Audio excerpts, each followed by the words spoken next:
Pasensya na kayo sa pink mata ko, ha? Wala na sa pwesto. Ano yan? Kiminatics? Ay, hi guys! Ito pala yung ano ko, yung sister ko, si Judy. Sis Judy, magkaya ka naman. Oh, Judy. Hello po. Kiminatics! Ayan. Oh my goodness, meron na ako 2,000 viewers! Oh, siya, sige na. I have to go na. Magla-live na lang ulit ako soon. Thank you. Bye! Mwah, mwah, mwah, mwah, mwah, mwah. Tingin nga. Ha?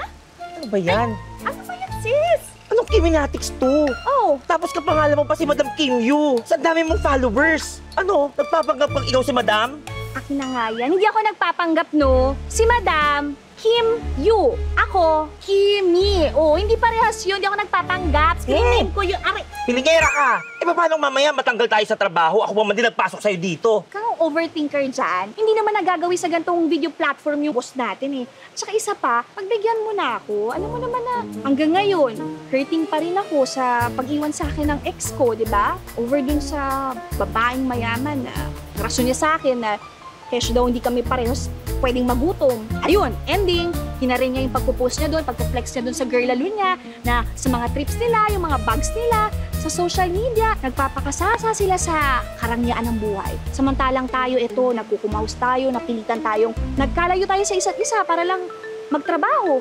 Diba?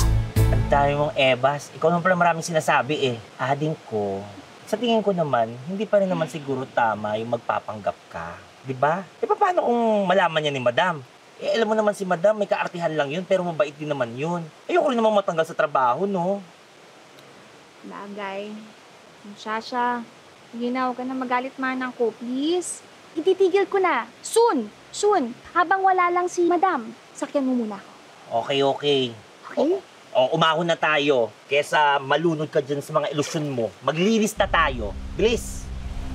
Hello, boss. Nalukit ko na yung target. Good, manmanan mo na lang. Basta naka-red gown siya sa Sunday. Copy, boss.